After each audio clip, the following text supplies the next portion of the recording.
sempat kaget karena setiap hari meskipun kita di Indonesia ada makanan Chinese, begitu sampai sini beda semua, nggak ada tuh, kaget banget. Masak sendiri juga bumbu nggak ada, ada bau kunyit mereka nggak bisa. Jadi kayak ada bau rempah sedikit agak hanya kuat mungkin ya, agak strong gitu mungkin ya udah ngambil.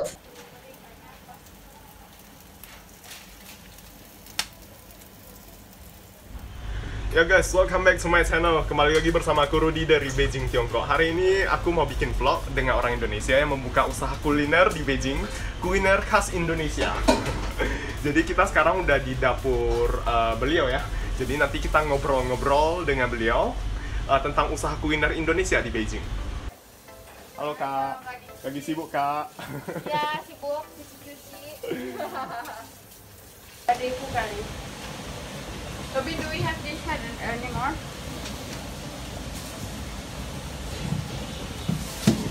Sudah, kita bisa ngobrol dulu aja kan? Ngobrol aja dulu ya. Nah guys, jadi sekarang aku udah berada di dapur. Jadi dapur orang Indonesia yang membuka usaha kuliner di kota Beijing, Tiongkok. Nah ini Kak Anissa. Ya, masker. Ya, perkenalkan dulu Kak Anissa ya. Jadi Kak Anissa ini sekarang udah menetap di Tiongkok, menikah dengan orang Tiongkok ya, dia udah menetap di sini. Dan pengen tanya nih, awal mulanya cerita mungkin diceritakan secara singkat, awal mula bisa kenalan sama orang Tiongkok sampai akhirnya menikah dengan orang Tiongkok. Kita tadinya itu teman sekolah. Iya. Kita sekolah bareng. Habis itu, tapi kita sekolahnya pas itu saya nggak sekolah di sini. Habis sudah sekolah bareng, kerja bareng lama.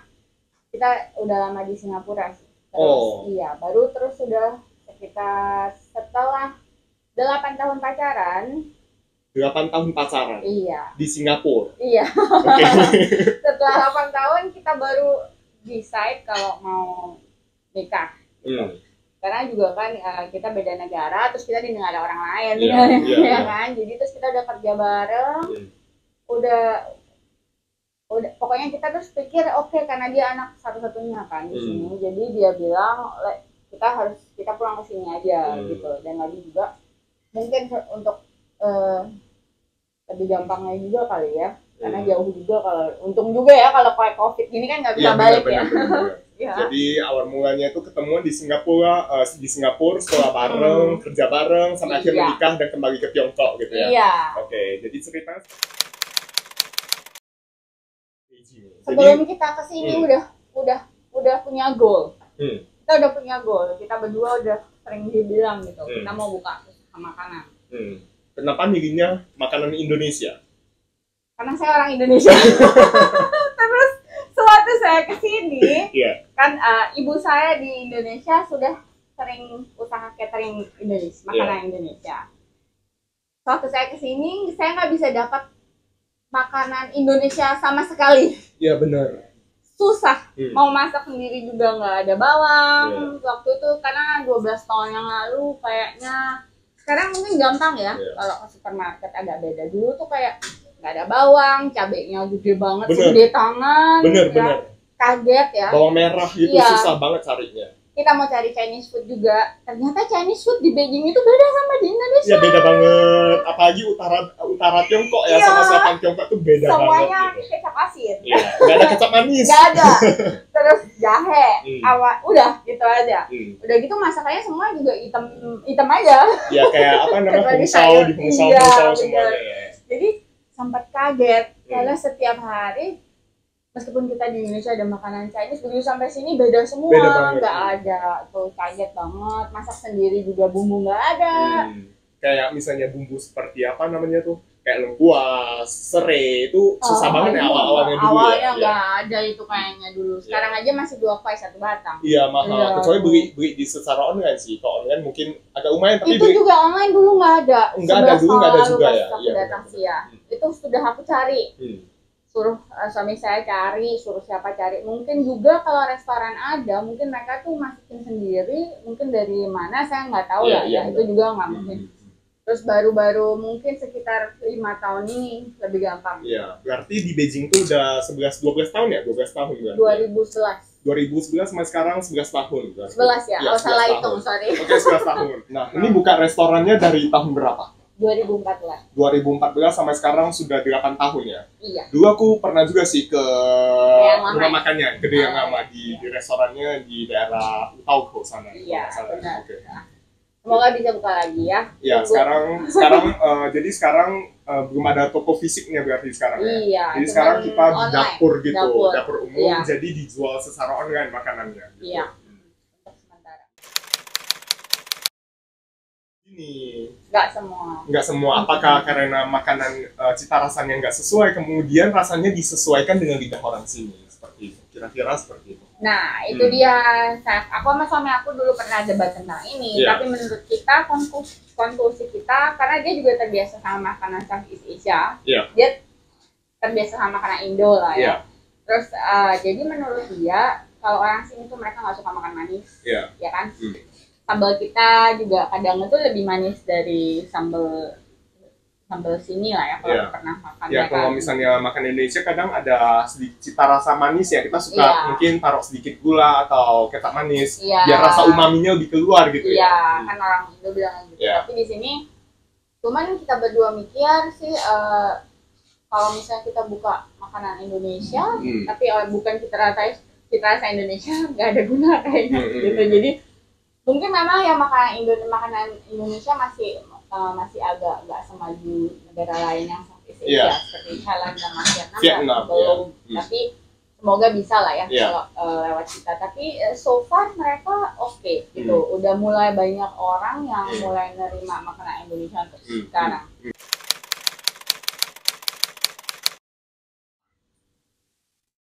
Mungkin karena yang populer di sini so far makanan mereka tuh yang nggak manis juga.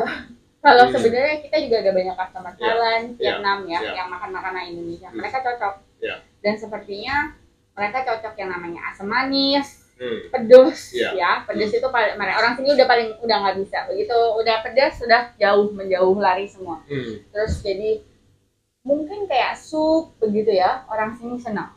Kayak sup Betawi, soto Betawi, sup ayam, soto ayam, begitu mereka orang sini bisa ada sedikit rempah juga mereka rempah juga karena di sini masakan sini juga ada rempah, nggak sekaya masakan Indonesia ya. Iya benar. Masakan Indonesia kayak banget dengan rempah-rempah gitu ya. Iya benar. Kalau kayak kari-karian gitu ya juga mereka tapi ada bedanya juga gitu, sepertinya mereka juga udah mulai tahu ada kari Jepang, India, Southeast Asia gitu ya. Teman saya kebanyakan orang-orang sini ya, kalau ditanya kuliner Indonesia yang terpikir di otak mereka tuh apa gitu? Kari. Iya pasti kari. Cuma kari doang. Padahal makanan Indonesia, masakan Nusantara itu bervariasi banget ya.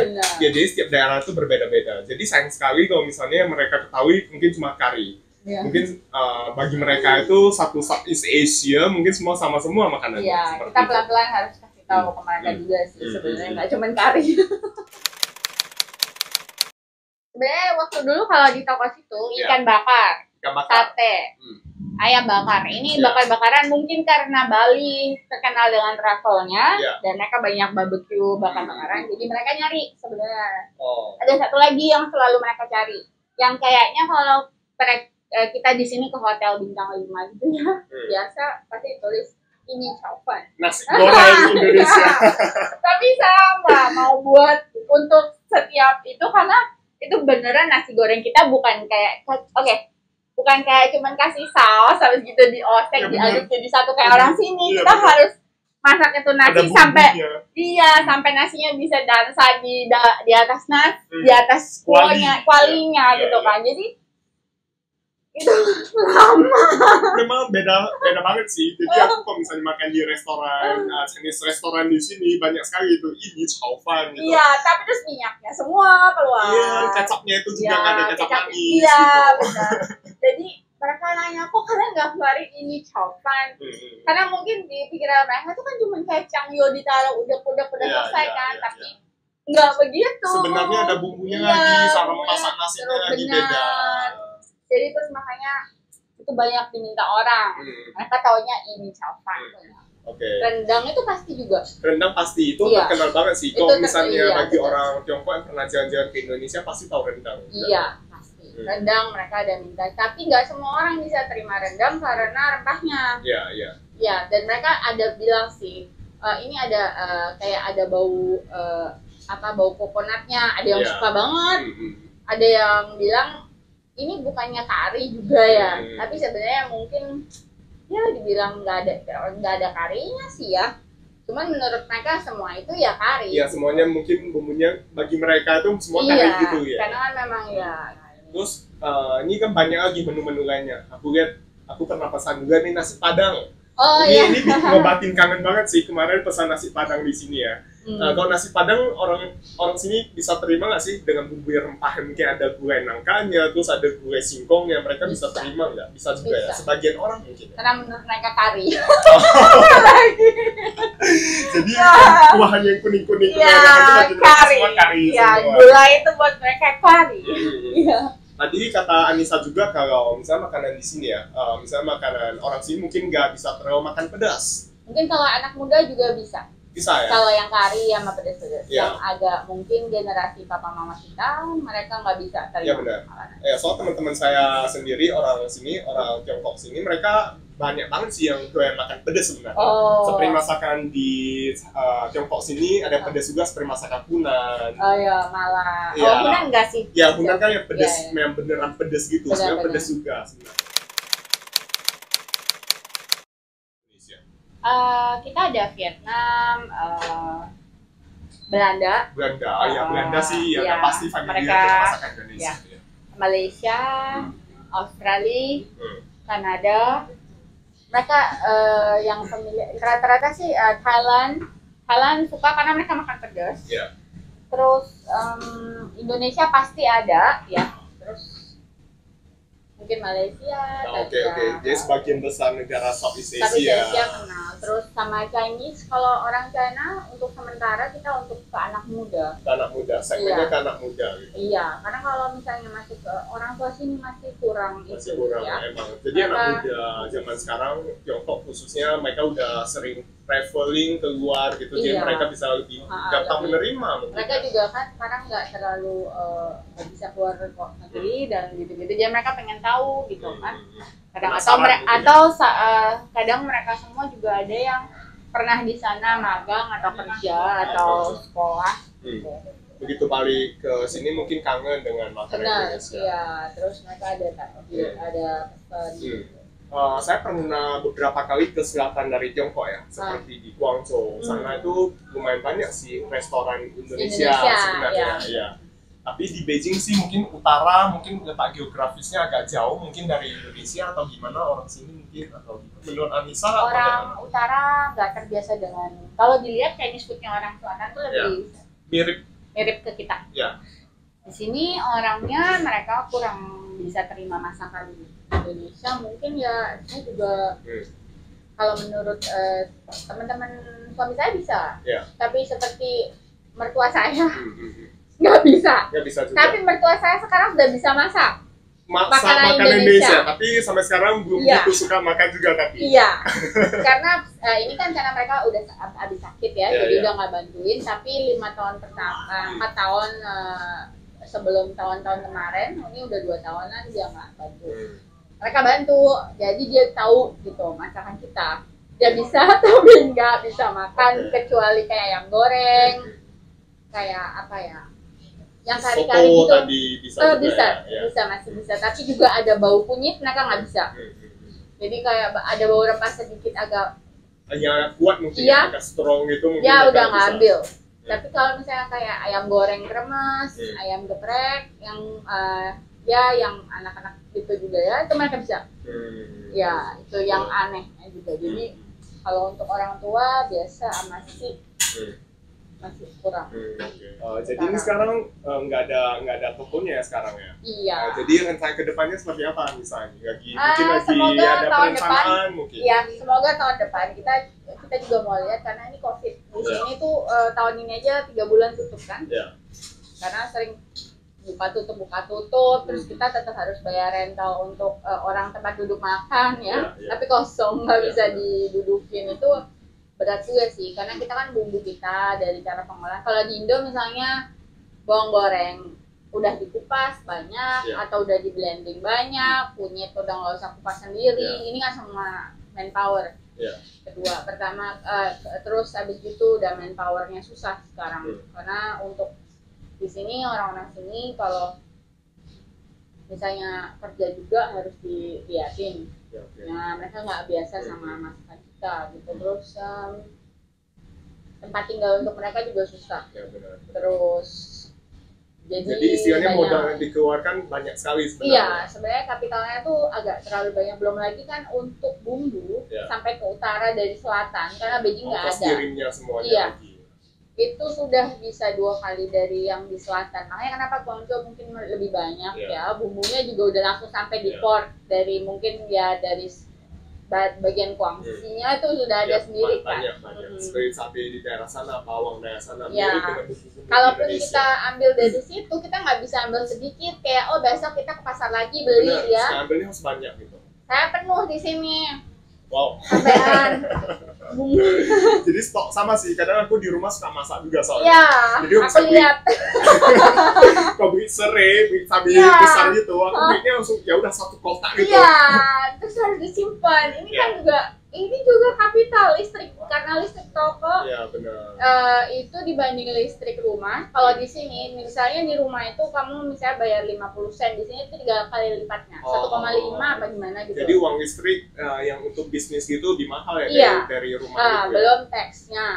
Terus kendalanya ya di situ untuk di sini. Tadi berbicara soal bumbu-bumbunya ini kebanyakan didatangkan langsung dari Indonesia atau apa? Misalnya kayak Indonesia kan ada santan, ada kecap, semuanya gitu. Untuk sekarang hoki sih. Kalau misalnya Kara juga udah ada di sini available gitu. Jadi kita nggak usah kayak tunho terlalu banyak. Kecap manis ABC di sini ada, tapi bango nggak ada. Jadi kita masukin sendiri bango. Bango masukin sendiri Ayo, dari Indonesia. bango masukin dong. Iya. Ayo kecap bango masukin ke Tiongkok gitu ya kan. Jadi kita harus lebih gencar mempromosikan kuliner Indonesia. Ya, tapi kita juga pakai ABC kok. Karena ABC juga di sini tersedia banyak sama semuanya. Tuh. Indonesia, ayo kalau ada yang mau masukin impor ekspor. Iya. Tapi kita harus lebih gencar memperkenalkan kuliner Indonesia dulu biar dikenal dulu. Dan juga mungkin travelingnya ya. Budayanya, culture-nya harus lebih. Ya, kebanyakan cuma tahunya Bali. Iya. Begitu saya bilang Indonesia, se-Indo mah. Dikira India. Iya, aku sedih banget. Begitu tanya yang udah pernah ke Bali temen aku, itu yang berkesan makan Indonesia apa? Katanya nasi goreng. Ya ampun, ke Bali masa kesannya cuma nasi goreng gitu, kerupuk udang gitu. Iya. Tapi mungkin mereka kurang eksplor sebenarnya. Nah, ini ngomong-ngomong kan saya tahun depan mungkin kalau bisa mau buka tokonya langsung ya. Lagi cari investor nggak ini? Ayo. Gue jen boleh nggak mau tolong hubungi saya. Hubungi nom Anissa gitu ya kan. Boleh lagi nyari investor. Aku sebenarnya mikir juga sih kalau misalnya ada sebuah restoran Indonesia yang gede gitu di Beijing, ada konsepnya gitu tuh bagus banget gitu. Iya, sebenarnya sih modalnya gede ya buat mungkin yang restoran agak gede gitu dengan konsep dekornya. Ya pokoknya setahun kita harus ada liushengnya kayak itunya 3 juta ya lah. 3 juta yuan. Jadi per tahun gitu. Iya. Jadi kalau ini 3 juta yuan harus kalau agak besar ya, nggak yang kayak itu ya. Soalnya yang kayak kita dulu aja begitu tuh sekitar harus 700 sampai 1 juta sudah harus ada. Karena dari license, modal awal. Terus dari license, terus kita juga harus kalau kita hoki kita dapat tempat yang udah renovasinya bagus. Kalau nggak hoki, dapat renovasi sendiri. Iya. Oke. Jadi teman-teman nih, buat teman-teman Indonesia yang lagi cari peluang bisnis, yang punya punya dana sedikit, boleh gimana nih? Atau chef Indonesia yang mau bisa ketemu saya, bisa dengan Anissa, gitu. Kita bisa latih orang bareng. Saya bisa Mandarin meskipun nggak bagus. Iya, dan kita ini sebenarnya Anissa ini gimana? Salah satu anak bangsa yang memperkenalkan kuliner Indonesia di Tiongkok. Jadi harus kita dukung nih. Oke, terima kasih banget Anissa atas waktu hari ini loh. Lagi sibuk nih lihat masih di dapur kayak gini, tapi bersedia diwawancarai. Terima kasih. Maaf, lagi nggak. Oke, nanti kita lihat ke sana ya, sama-sama lihat ke sana makanannya. Tadi aku ada pesen Iya. Nah, jadi nanti kita lihat sama-sama. Gitu. Hari ini kayaknya dia nggak datang tuh, dia nunggu. Oke, jadi biasanya ada karyawan gitu yang ada. bantu bersih-bersih gitu. Tapi kan bagaimanapun juga kita harus hands on. Ya, jadi harus dikontrol semua sendiri ya. Ya, biasa sih. Terus sekarang ini ada juga adiknya berarti ya? Yeay. Halo. Cuma bantuin. Cuma bantuin Karena sini pas ya? kamu datang nanti takutnya ada di Oke. Amerika dia. Jadi pas lagi sibuk datang Iya. bantuin gitu. Iya, betul. Oke. Jadi ini suasana dapurnya seperti ini. Dan ini pesanan aku. Ini Ya. ada ayam bakar Kang Hasan ya. Oke, ini ayam bakar Kang Hasan. Pesanan aku. Jadi bikin ngiler banget. Terus tadi ada sate juga ya? Iya, satenya udah di situ. Ada di sana semuanya. Kita- Bumbu kacangnya. Bentar, di situ aja. Iya, mau apa? Di situ mau dipanasin. Cukup nggak? Yang ini butuh dingin aja lah ya. Iya. Yang ini. Nanti sang rumah aku panasi lah gitu. Jadi bumbu kacangnya, sate.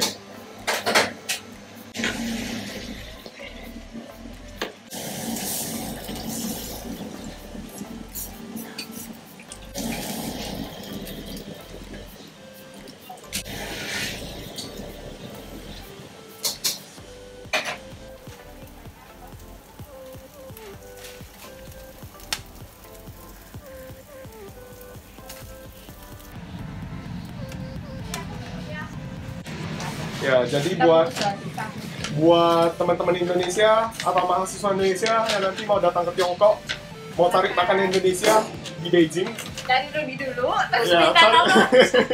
cari nih nom nom, namanya nom nom, oke? Ada Instagram nggak nom nom? Ada, tapi nggak ada yang manage. Oke. Ada. Tapi Ada ya? nanti dia mungkin manage. Ya guys, jadi seperti itu ya suasana di dapur Anissa, nom nom namanya. Dan sekarang aku udah mau pulang, pesanan aku ini udah selesai semua. Dan kita di sini harus pakai topi ya, dan masker untuk menjaga higienitas, oke? Terima kasih udah menonton video aku sampai habis. Sampai jumpa di video berikutnya. See you, bye bye. Bye bye, Nisa.